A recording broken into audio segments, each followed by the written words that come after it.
খেজুরের রস। Hello viewers, আসসালামু আলাইকুম। কেমন আছেন সবাই? আশা করি ভালো আছেন। একটি নতুন ব্লগ নিয়ে চলে আসলাম। তো আমি কুষ্টিয়াতে আসছি। তো এই হচ্ছে কুষ্টিয়ার আবহাওয়া আজকে। আমাদের আজকে বড় ভাইয়ের বাসায় দাওয়াত আছে, তো আমরা এখন চলে যাব রুটি খেতে। তো এত জার্নি করে আসছি, চেহারার যে হাল ছিল দেখে নিশ্চয়ই আপনারা আমাকে চিনতে পারেন না, এটাই স্বাভাবিক। তো সকাল সকাল বসে পড়ছি, রুটি বানাচ্ছে ভাবি আর আমি সামনে বসে আছি। এটা কালাই রুটি। কুষ্টিয়া, রাজশাহী এই অঞ্চলগুলোতে এই রুটিটা খুব বিখ্যাত। কালাইয়ের ডাল নতুন উঠে সেই ডাল হাতে রুটিটা তৈরি করে। তো এটা মরিচ বাটা আর পেঁয়াজ বাটা, তারপর বেগুন ভর্তা দিয়ে খেতে সবচেয়ে বেশি মজা লাগে। বেশি করে তেল নেই, আমরা জানি ঝাল কম লাগে। কথা বলতে বলতে বলাই হলো না, যারা এখন আমার পেজটি ফলো করেন নাই, রিকোয়েস্ট ইউ টু কাইন্ডলি পেজটি ফলো করে দিবেন। আর এই যে দেখতেই পাচ্ছেন কিভাবে করে খুব কষ্ট করে মেহনত করে এই রুটির কাইটা তৈরি করা হয়। আর একটা তো চুলায় আছে, দেখতেই পাচ্ছেন কিভাবে করে করতেছে। আসলে গ্রামে যারা থাকে আগের মানুষ, তারা তো হাতেই ডলে ডলে রুটি বানাইতে পারে। আমরা শহরে বেলুন ফিরি দিই, আর এখন তো রুটি মেকারই হয়ে গেছে। সেই রুটি মেকার দিয়ে ইজিলি চাইলেই হয়ে যায়। আবার আরও অত্যাধুনিক রুটি মেকার বের হয়েছে, যে রুটি মেকারের মধ্যে শুধু দিয়ে চাপ দিলেই হয়ে যাবে, একেবারে ভেজে বের হয়ে যাবে।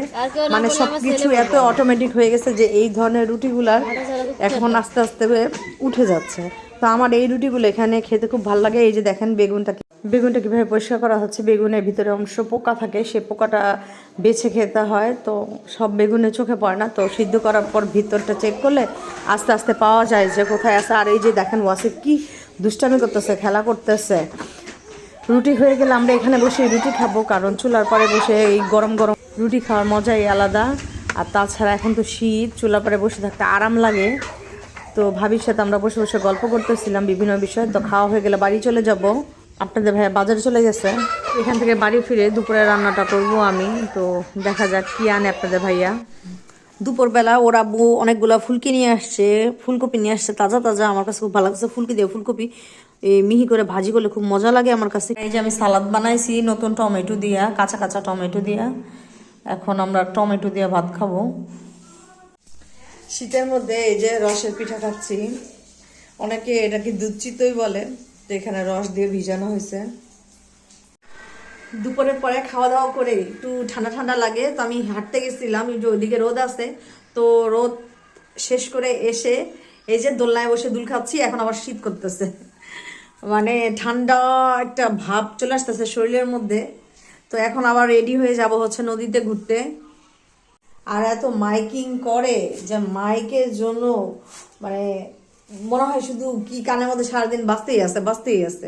বসলে কত যে ভ্যান আসে, এদিক দিয়ে যায়, এইটা ওইটা সেইটা যা প্রয়োজন। এখন ঢাকা শহরের মতো এখানেও সব ভ্যানে করে চলে আসে, কিছুই আর বাজারে যে কেনার মতো বাকি থাকে না।